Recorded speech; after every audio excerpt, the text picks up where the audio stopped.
Welcome to the Cameo Show. Today I have with me my co-host, Greg Braun. Hi, Greg. Hi, everybody. I do want to share a quick dad joke if you've got time for that. Oh boy. Okay. Yes. How do you get a squirrel to like you? My immature mind is running away with that. So go ahead. You act like a nut. But PG version of what I was where I immediately went. I digress. Anyway, today we are going to answer a question that we are asked quite often, which is how do the two of you live together and be married, parent your teenagers, run a business, write music together, play music together, box each other, run marathons together? How do you do all of these things together and not lose it and not want to be around each other all the time? Because we are together a lot. Sometimes we're together so much that like I say something and you're like, we've got to get out more because I was literally just going to say the exact same thing. And it's not like normal words either. It's like our own variations of weird sayings that we say. So we get asked that question a lot. And I think that we have not always been able to manage it very well, but over time, as we've communicated better and come up with ways that from a macro level really work, we've adopted those into our normal practice. And it's really worked for us. Everything started to kind of gel together. And when something doesn't fit, we kind of figure out that needs to go and circle back and reevaluate. So, Greg, what do you think is like the biggest thing that we have implemented or the biggest thing that we do that helps us not be at each other's throat all day long when we're together all day long? I love that we're talking about this because it's really all about communication. All of the goodness in our life is because we're able to communicate what we want and what we feel and what we're trying to accomplish. And we feel heard when we say it. And it just creates this environment for growth to happen. Mm-hmm. And so, for us, as first and foremost, as a, married husband and wife, we have to be on the same page about the macro stuff that we're trying to accomplish and build and create and the big picture stuff. We what do we want it to look like? And being able to communicate that properly is absolutely number one most important thing, in my opinion. And when we find that we're kind of going off track or maybe at each other's throat a little bit as husband and wife, but things are going well in business or things are going well in these other areas, everything almost comes to a halt, even when they're going well. Like they get a little slight pause because, like you said, number one, first and foremost, every single time is our marriage. And so, you know, and I mean within reason, obviously, we don't neglect our business or neglect our children, but everything kind of slows down if that's not right. And so that is because we've made that a priority over the years, is that number one is always going to be that. That's what works for us. Mhm. But yes, an openness to communicate and the ability to be on the same page and a team synergy and not a me versus you has been key to us being able to keep adding to our plate in the things that we do together. Yep. So one of the things that we do that has been very successful and very helpful in helping us keep it all organized and stay on the same page is that we literally sit down and have almost like a business meeting with all of these different buckets. So, as husband and wife, as parents, as business owners, as music producers or music writers, with regard to our workout schedule, our groceries, all of the planning we sector out and we have a meeting with notepads and we kind of divide and conquer. What do we want to accomplish? What are the things that we want to do this week? What are the things that we have to do this week?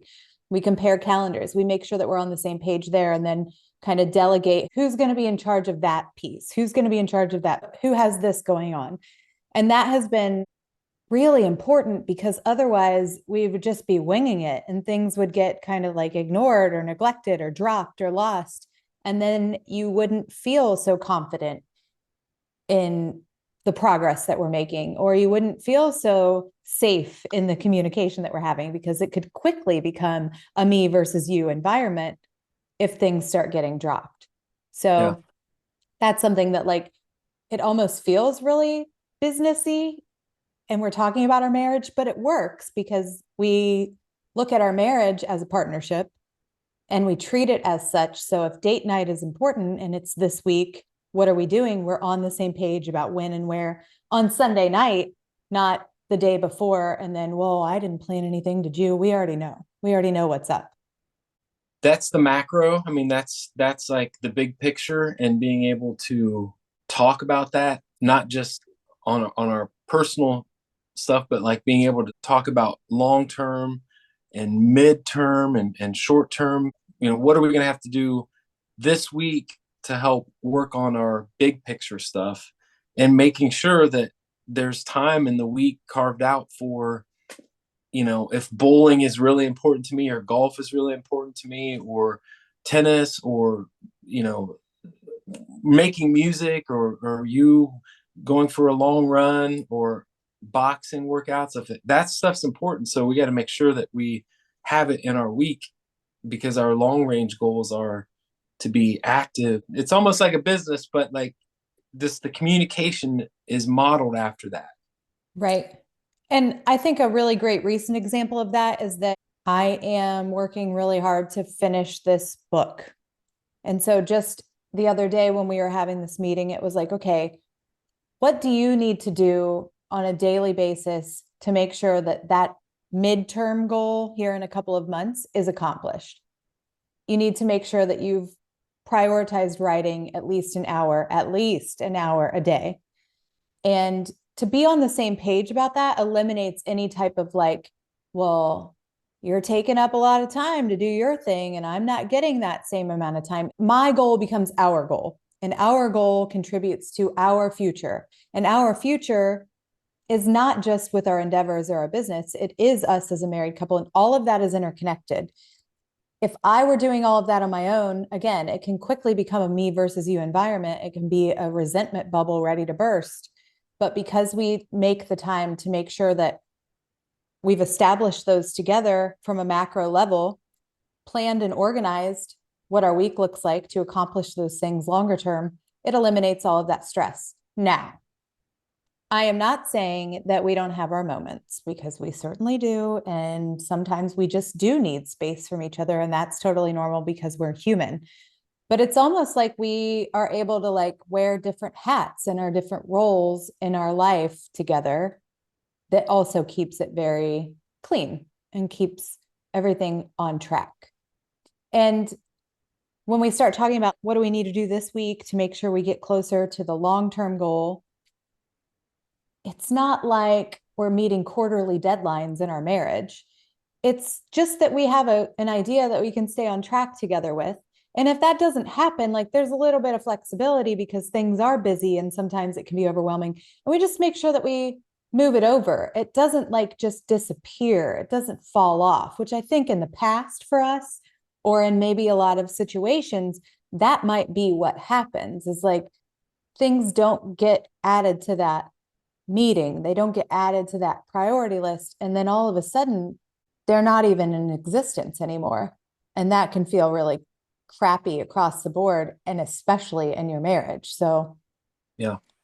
from a more micro level, we make it a priority also to then revisit and check in, right? So, it doesn't have to be some big, like fancy, flashy thing. Date night can be, we watch UFC every Saturday. That's kind of our date night, right? I mean, we call it violence. It's something we look forward to. And a lot of times that means we're sitting in the living room with the fights on in the background. We're both maybe working on something, or you're rolling hand wraps, and we're kind of checking in with each other and saying like, what did we get done this week? What do we need to work on? What happened that we weren't expecting? How did we handle it? And I feel like that's been really key also, again, back to communication, but just kind of making sure that that stays at the forefront. And that's the opportunity to talk about the details. That's the opportunity to have the more in-depth conversations from one macro level to the day to day. Yeah. So the most important thing to the macro is communication, and the most important thing to the micro is communication. Yeah, right. I mean, literally, it's just communication. We have been to therapy. We've learned a lot. We've read a lot of books about this stuff. It's something that we're focused on because we want it to be better.